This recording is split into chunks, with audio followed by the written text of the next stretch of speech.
میری طبیعت بھی 2-3 دنوں سے خراب ہے، آواز بیٹھی ہوئی ہے، اس لیے میں نے معذرت کی تھی، لیکن حضرت مفتی صاحب کا حکم ہوا تو میں نے کہا کہ 1-2 منٹ ہی صحیح تعمیل حکم کے لیے حاضر ہو گیا ہوں۔ آپ حضرات نے ابھی کافی وقت سے جامعۃ العلوم دیوبند کے طلبہ عزیز کے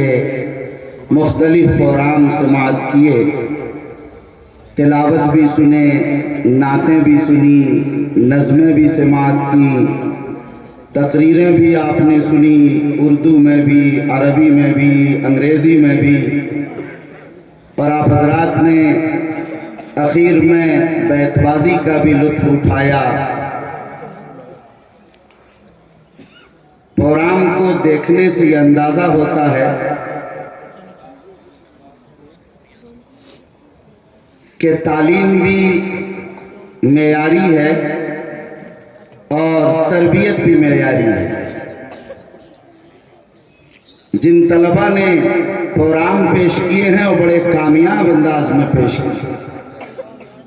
چھوٹے چھوٹے بچوں نے جتنی خوبصورت نعت و نظم پیش کی اور جس جرأت اور بے باکی کے ساتھ تقریریں پیش کی،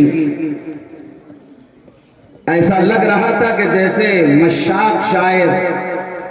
اور بڑا ہی لسان اور فصیح و بلیغ خطیب و مقرر بول رہا ہے۔ یہ وہ لوگ جانتے ہیں کہ جو اس وادی میں طویل ترین سفر کر چکے ہیں کہ کتنی محنتوں، مشقتوں اور جہد مسلسل کے بعد یہ طلبہ تیار ہو پاتے ہیں۔ میں مبارکباد پیش کرتا ہوں اس موقع پر اس ادارے کے بانی، روح رواں اور محترم حضرت مولانا مفتی محمد احسان صاحب قاسمی ندوی دامت برکاتہم العالیہ، استاذ حدیث دارالعلوم وقف دیوبند کو، کہ جنہوں نے بڑی تھوڑی مدت میں تنظیم مفتیان کے تحت جامعۃ العلوم کا قیام دیوبند کی سرزمین پر کیا، اور وہ صرف افتاء سے آغاز ہوا تھا، لیکن دینیات کی، حفظ کی، دیگر درجات کی تعلیم کی شروعات ہوئی۔ گزشتہ سالوں میں قضا کا بہترین نظام شروع ہوا۔ اب جب ضرورت محسوس کی گئی کہ دینی تعلیم کے ساتھ عصری تعلیم بھی سامنے آئے، جس ضرورت کا احساس پورے ملک ہندوستان میں کیا جا رہا ہے، حضرت مفتی صاحب نے اس میدان میں بھی قدم رکھا اور علم و ادب کی سرزمین دیوبند میں نمونے کے طور پر اس کا آغاز فرمایا، کہ جہاں حفظ کے ساتھ، عالمیت کے ساتھ اسکول کا پورا نظام 12ویں تک کا پورا سسٹم انہوں نے شروع کیا، تاکہ اس ضرورت کی بھی تکمیل ہو سکے آسانی کے ساتھ، اور یہ سب کے لیے نمونہ اور آئیڈیل بن سکے۔ جو ملک میں پھیلے ہوئے ادارے ذمہ داران ہیں، وہ چاہتے تو ہیں لیکن ان کے پاس کوئی نمونہ نہیں ہوتا ہے۔ ہم سمجھتے ہیں کہ یہ پورے ملک کے اداروں کے لیے آئیڈیل ثابت ہوگا۔ میں آخر میں ایک بار پھر مبارکباد پیش کرنا چاہتا ہوں اس بات پر کہ ماشاءاللہ جامعۃ العلوم نے اس کم مدت میں جس انداز سے علوم دینیہ و عصریہ کی تعلیم اور اس کی تکمیل، اس کی ترویج، اس کی اشاعت کا اہتمام کیا، اور جس تیزی کے ساتھ اور جس انضباط کے ساتھ وہ آگے بڑھ رہے ہیں،